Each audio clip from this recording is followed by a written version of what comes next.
ఈరోజు ఈ సమావేశం మైనారిటీస్ సమస్యల పైన వాళ్ళకి ఉన్న సమస్యల పైన అవగాహన తెచ్చుకునేందుకు ఈ సమావేశాన్ని అరేంజ్ చేయడం జరిగింది, ఆర్గనైజ్ చేయడం జరిగింది.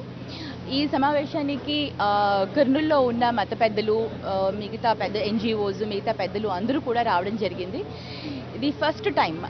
అంటే ఒక సమస్య పైన మనకి అవగాహన అనేది ఉంటేనే దాన్ని మనం పరిష్కరించేందుకు మనకు అవకాశం ఉంటుంది అన్న ఒక కాన్సెప్ట్ తోటి ఈ మీటింగ్ పెట్టడం జరిగింది. సో దీంట్లో ఫస్ట్ ఆఫ్ ఆల్ ఏంటంటే మనకి స్టేట్ గవర్నమెంట్ నుంచి, సెంట్రల్ గవర్నమెంట్ నుంచి ఉన్న స్కీమ్స్ని మనము అది వాళ్ళందరికీ తెలియజేయాలి. ఆ స్కీమ్స్ అనేది మనకి పబ్లిక్కి తెలిస్తే అప్పుడు ఆ స్కీమ్ని యూటిలైజ్ చేసుకునే దానికి వాళ్ళకి ఆపర్చునిటీ అని దొరుకుతుంది. అది తెలియనంత వరకు ప్రభుత్వం ఎన్ని చేసినా కూడా వాళ్ళకి అందకుండా ఉంటుంది.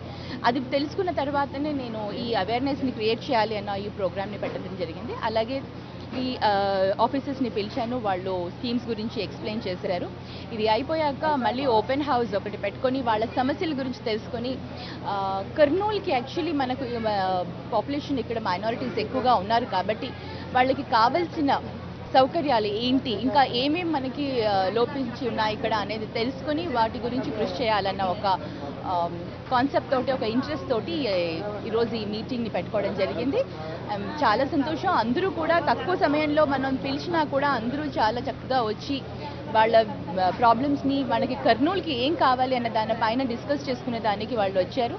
I'm very happy. నేను ఈ అన్నీ కూడా తెలుసుకున్న తర్వాత వీటిపైన కృషి చేసి వీటన్ని సాధించగలుగుతానన్న నమ్మకం కూడా నాకుంది. అందరి సహాయ సహకారాలు కావాలి దీనికోసం. సో దాని గురించి నేను కృషి చేస్తున్నాను. Thank you.